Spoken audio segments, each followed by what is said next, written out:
It's game week 6 and Chelsea find themselves in a bit of trouble. Mauricio Pochettino has not succeeded quite well at Chelsea in the beginning. Chelsea are currently 14th, having just won one game, and they stand out to have one of the biggest tests in their opening season with a home fixture against Aston Villa. Chelsea will be hosting Aston Villa at Stamford Bridge, and Aston Villa is a team that is currently on form. They just recently won their last game 3-1 against Crystal Palace. Unlike Chelsea, Aston Villa are quite impressive. They are currently sitting 7th, having won 3 games, and Unai Emery's tactical transformation of the club is evident on their performances both in Europe and in the Premier League. Mauricio Pochettino is yet to make a press conference as I release this video, but the injury news indicate that Caicedo might miss in this game. So Chelsea is going to line up most predictably in a 4-2-3-1 system with the following personnel. My pick is that Enzo Fernandez should start in midfield with Palmer coming in to start as the number 10. I've done a video on how Enzo Fernandez affects Chelsea's attack. Link is in the top right hand corner.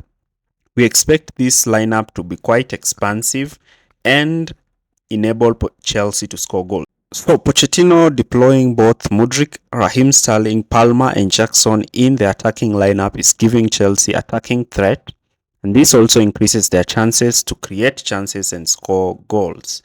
The deployment of Enzo Fernandez in deeper positions in midfield enables him to get on the ball more, therefore ensuring the attack maintain their tactical system by overloading Villa's back line.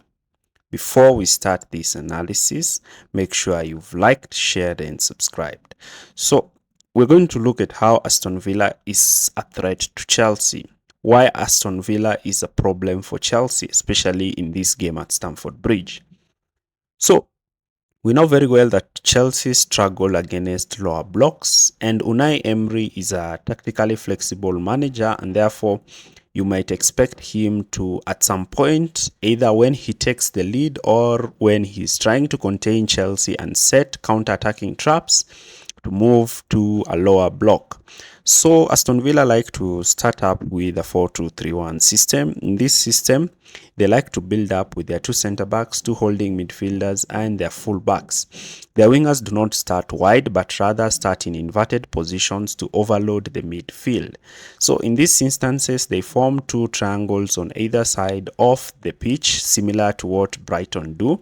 And the main aim is to draw opponents high up the pitch for a press, and therefore they use the passing range of Emi Martinez or Pau Torres to launch their quick lethal attackers in Watkins and Diaby. This is the first goal that was disallowed against Crystal Palace. You can see how they lured Crystal Palace into a press and immediately they played the ball over the top, and with the runs of Watkins, this is a threat for Chelsea. Now, what happens when you decide should Chelsea press them?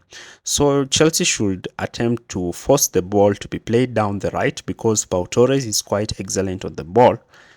This will force Villa to now start to play the ball towards the left-sided part of the pitch.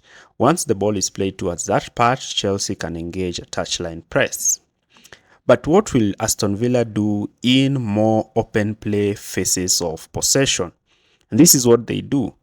So when Chelsea are not pressing them aggressively, because this is not something that a team can sustain throughout the 90 minutes, when Aston Villa have the ball, this is what they try to do. They try to start their wingers close to each other.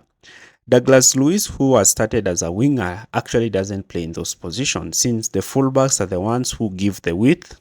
Lucadine and Cash are the ones who give the team width, with one midfielder dropping deep to form a back 3. Douglas Luiz drops deep to form a double pivot next to either Douglas Luiz or Yuri Tielemans. This is how the system looks like. You can see how the 3 center backs and the two double pivots right ahead of them, with the fullback starting wide. So this is a system that is going to give Chelsea a lot of problems, especially when they press with their 2-man pressing strategy. Also, the midfield will be overloaded since the two wingers will be dropping in midfield to receive the ball in between the lines and the fullbacks generating width, something that is going to give Chelsea a lot of problems when it comes to defending against this Villa team. Unai Emery emphasizes in structure, and therefore his structural approach in this Villa team is going to create problems, especially creating overloads against Chelsea's fullbacks in the wide areas. And this you're going to see in the next clip. Look at the position of Cash and Lucadin, and look at the position of the front three. Unlike Chelsea, Villa's staggered attacking system is quite impressive. Therefore, this is a tactical problem for Pochettino and is a huge test for Chelsea. We'll see now how Pochettino can do to beat this system. Now, we know very well that at some point, Aston Villa might decide to come to Stamford Bridge and play like most teams do at Stamford Bridge. That is sitting deep in two solid banks of four. So Chelsea might decide to have the attacking system in a 3-5 system, with Enzo Fernandez having a free role in midfield. This is aided by both Palmer and Sterling, giving Chelsea numerical superiority in the half spaces by creating those points of uncertainty. I've talked about it in my previous videos. So in this case, Chelsea can create wide overloads down the right and shift Villa towards pressing that area, with Enzo Fernandez looking to create a 1v1 situation in the wide channels for the runs of Gusto, who will be isolated. He can play the ball to Sterling in the half spaces, who can now attempt a shot on goal, or alternatively, they can also create cutbacks for the likes of Palmer. Now, in some instances, Aston Villa does this by positioning their wingers so close and dropping their wingers in the back line to form something like a 6-2 system. This is a very tight lower block system that cannot be easily broken. And if Villa decide to sit in these situations, their main aim will be to receive the ball and immediately launch counter-attacks by playing the balls in the wide channels for the runs of Watkins. Now, the onus is on Chelsea's attackers in Sterling, Mudryk, and Nicholas Jackson, as well as Palmer if he will start, to create these chances and to score these goals to ensure that Chelsea win the game. That's the end of the video.